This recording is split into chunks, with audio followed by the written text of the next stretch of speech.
मैंने देखा है कि यहाँ ज्यादातर लोग शिव की भक्ति करते हैं, पर मैं अमेरिका के साउथ मिसिसिपी से आई हूँ और योग मेरे लिए नया है।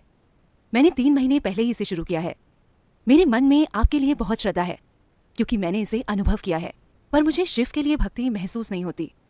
मुझे पता है कि हम मंत्रों का उच्चारण करते हैं, पर क्या आध्यात्मिक मार्ग पर आगे बढ़ने के लिए उनके प्रति भक्ति होना जरूरी है? Shiva doesn't need your devotion. Shiv को आपकी भक्ति की जरूरत नहीं है। कल ही मुझे कोई फ्रेडरिक नीत्शे की लिखी हुई किताब का एक हिस्सा पढ़कर सुना रहा था। आपने उनके बारे में सुना है? नहीं, वो मिसौरी से नहीं है। आप मिसिसिपी से हैं। माफ कीजिए, वो मिसिसिपी से नहीं है, जर्मनी से है। तो फ्रेडरिक नीत्शे कह रहे हैं, या उनका पात्र कह रहा है, सूरज उगने का आनंद सिर्फ इसलिए ले पाता है क्योंकि प्रकाश को ग्रहण करने के लिए इतने सारे लोग मौजूद हैं। यह जर्मन बकवास है। अगर आप में से कोई भी आना हो तब भी सूरज उसी तरह उगेगा, उतनी ही चमक के साथ। है नहीं? वो आपके लिए नहीं निकलता। यह एक बीमारी है जो इंसानों को लगी हुई है। उन्हें लगता है कि पूरा ब्रह्मांड इंसानों के इर्द गिर्द बना है। ऐसा नहीं है।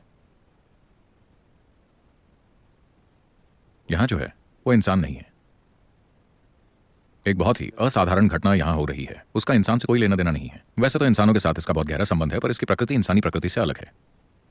तो शिव को आपकी भक्ति की जरूरत नहीं है।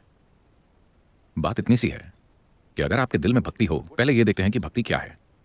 एक स्तर पर भक्ति का मतलब है आपके दिल की एक तरह की मिठास।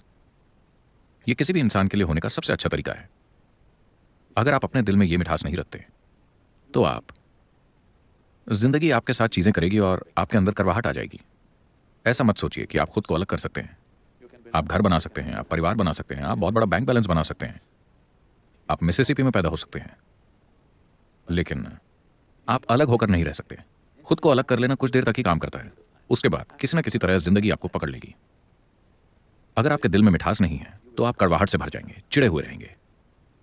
ऐसा मानवता के एक बड़े हिस्से के साथ हुआ है। तो एक स्तर पर भक्ति का मतलब है आपके दिल में हमेशा बसने वाली मिठास। ऐसी मिठास जिसे किसी बाहरी मदद की जरूरत नहीं है। मान लीजिए कि आपको किसी से प्यार हो जाता है। कैसा मिसिसिपी में होता है? मान लीजिए आपको किसी से प्यार हो जाता है, आपका दिल मिठास से भर जाता है, पर यह कब तक टिकेगा इसकी कोई गारंटी नहीं है। उसी प्यार की वजह से आपका दिल बहुत ज्यादा कड़वाहट से भी भर सकता है कि नहीं? हम नहीं चाहते कि ऐसा हो, पर ऐसा हो सकता है। परिस्थितियों के कारण, या बीमारी के कारण, या मौत के कारण, या कुछ खोने के कारण। बहुत से कारण हैं, या सिर्फ बोरियत की वजह से। वो इंसान जो आपको बहुत ही रोमांच से भरा और बढ़िया लगता था, कुछ साल बाद आप उसे देखते हैं, क्या मैंने ही ये गलती की है? आपको यकीन नहीं होता। बहुत सी चीजें हो सकती हैं। तो भक्ति आपके दिल में हमेशा बसने वाली मिठास है। यह किसी पर निर्भर नहीं करती। तो क्या मुझे शिव की भक्ति करनी चाहिए? उन्हें इससे कोई फर्क नहीं पड़ता। लेकिन अगर आप एक भक्त हैं, भक्ति एक दूसरी तरह की बुद्धि है जो साधारण तर्क की समझ में नहीं आती।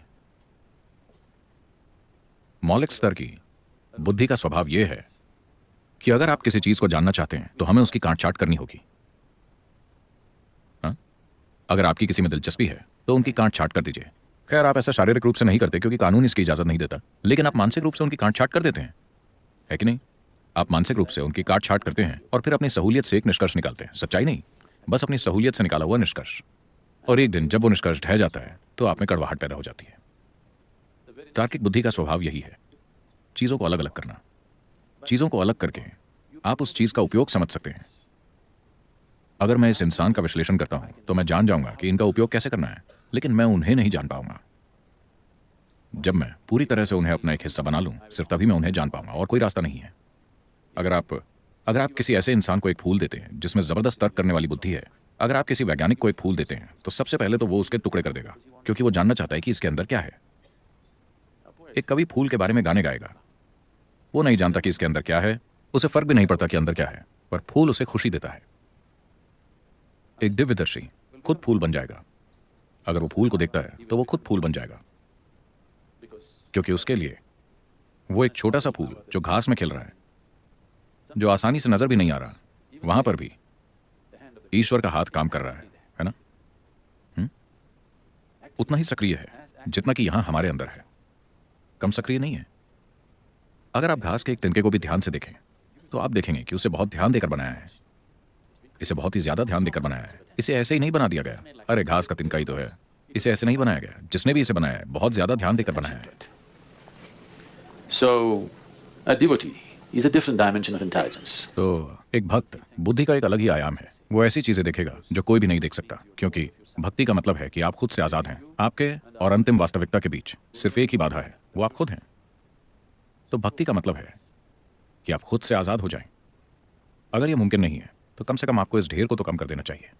अगर आप कचरे के इस ढेर को कम कर देते हैं तो अचानक से आप देखेंगे कि जिंदगी ऐसे विस्फोट करती है, ऐसे विस्फोट करती है जिसकी आपने कभी कल्पना भी नहीं की होगी। तो ये शिव के बारे में नहीं है, ये आपके बारे में है। लेकिन आपको भक्ति के साथ चलना होगा। आप किसकी भक्ति करते हैं इससे कोई फर्क नहीं पड़ता, आपको पूरी तरह भक्ति के साथ चलना होगा। भक्ति का मतलब है कि आप खुद से खाली हैं। भक्ति का मतलब है ग्रहणशीलता की एक उच्च स्थिति, क्योंकि आप खुद से भरे हुए नहीं हैं। आपके अंदर खाली जगह है, इसीलिए आपको कोई चीज छू सकती है, आप में प्रवेश कर सकती है, आपके अंदर रह सकती है। आप हर चीज को अपने मनोवैज्ञानिक कचरे के पर्दे से देख रहे हैं और आपको लगता है कि आपका तर्क ही सब कुछ है। तर्क बुद्धि का एक बहुत ही मौलिक रूप है। यह सिर्फ किसी चीज का उपयोग करने के काम में आता है, पैसा कमाने के लिए, दुनिया में जीवित रहने के लिए। आपको तर्क की जरूरत है किसी भी दूसरी चीज के लिए। अगर आप किसी भी दूसरे आयाम पर पहुंचना चाहते हैं तो आपका तर्क काफी नहीं है। आपकी बुद्धि के भीतरी आयाम को काम करना होगा। अगर उसे काम करना है तो भक्ति में होना ऐसा करने का सबसे आसान तरीका है।